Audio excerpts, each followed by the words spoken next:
আসসালামু আলাইকুম রহমতুল্লাহ। শিশুদের জন্য একটি মারাত্মক রোগ হচ্ছে খিঁচুনি বা কনভালশন। বিভিন্ন কারণে বাচ্চাদের হয়ে থাকে। বাচ্চা যদি দেরিতে কান্না করে, বাচ্চার যদি ব্রেনে আঘাতজনিত সমস্যা থাকে, বাচ্চার যদি মেনিনজাইটিস হয়ে থাকে, তাছাড়া আরও অনেক কারণে শরীরে ইলেকট্রোলাইটসের ইমব্যালেন্সের কারণেও খিঁচুনির সমস্যা হয়ে থাকে। তবে বাচ্চাদের একটি কমন কারণ হচ্ছে জ্বরজনিত খিঁচুনি, যেটাকে আমরা ফেব্রাইল কনভালশন বলি। আজকের ভিডিওতে আমি জ্বরজনিত খিঁচুনি নিয়ে কিছু কথা বলবো। খিঁচুনি হলে অনেক সময় মায়েরা খুব বেশি দুশ্চিন্তায় পড়ে যায়, স্যার বাচ্চা হঠাৎ করে হাত পা চোখ কেমন যেন করতেছে। সেক্ষেত্রে কি করতে হবে, এই পরামর্শগুলো আজকের ভিডিওতে দিব। আপনার বাচ্চার যদি জ্বরের কারণে খিঁচুনি হয়, তাহলে কিছু লক্ষণ দেখলেই বুঝতে পারবেন ইনশাআল্লাহ যে এই খিঁচুনিটি তার অতিরিক্ত জ্বরের কারণেই হয়েছে। বিশেষ করে জ্বরজনিত খিঁচুনি অত্যধিক জ্বরের কারণে হয়ে থাকে। বাচ্চার জ্বর আসার প্রথম 24 ঘন্টার মধ্যে হবে এবং 6 মাস থেকে 6 বছর এই এজে সাধারণত হয়ে থাকে। সবচেয়ে বেশি 14 মাস থেকে 18 মাস বয়সে জ্বরের কারণে খিঁচুনি হয়ে থাকে।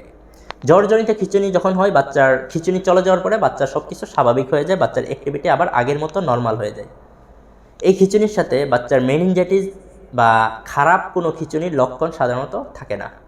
আপনার বাচ্চার যদি জ্বরের কারণে খিঁচুনি হয়ে থাকে, সেক্ষেত্রে কিছু গুরুত্বপূর্ণ পরামর্শ দিব। বিশেষ করে খিঁচুনি হলে কখনো দুশ্চিন্তা না করে মাথা ঠান্ডা রেখে বাচ্চাকে এক সাইডে কাত করে দিবেন। বাচ্চার মুখে কখনো খিঁচুনি অবস্থায় চামচ বা অন্য কোনো বস্তু মুখের ভিতরে দিবেন না। খিঁচুনি হলে বাচ্চাকে খিঁচুনি অবস্থায় কোনো কিছু খাওয়ানোর চেষ্টা করবেন না। ডাক্তারের কাছে নিয়ে যাবেন। ডাক্তারের পরামর্শ অনুযায়ী জ্বরের জন্য প্যারাসিটামল, আর খিঁচুনির জন্য আমরা ডায়াজিপাম যে ওষুধটি দিয়ে থাকি, সেটি চিকিৎসকের পরামর্শ অনুযায়ী খাওয়াবেন।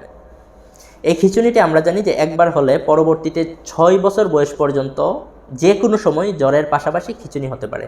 সেজন্য বলে থাকি যে আপনি যখন কোথাও ঘুরতে যাবেন বা বেড়াতে যাবেন, সব সময় সাথে দুটি ওষুধ রাখবেন। একটি হচ্ছে প্যারাসিটামল আর একটি হচ্ছে ডায়াজিপাম।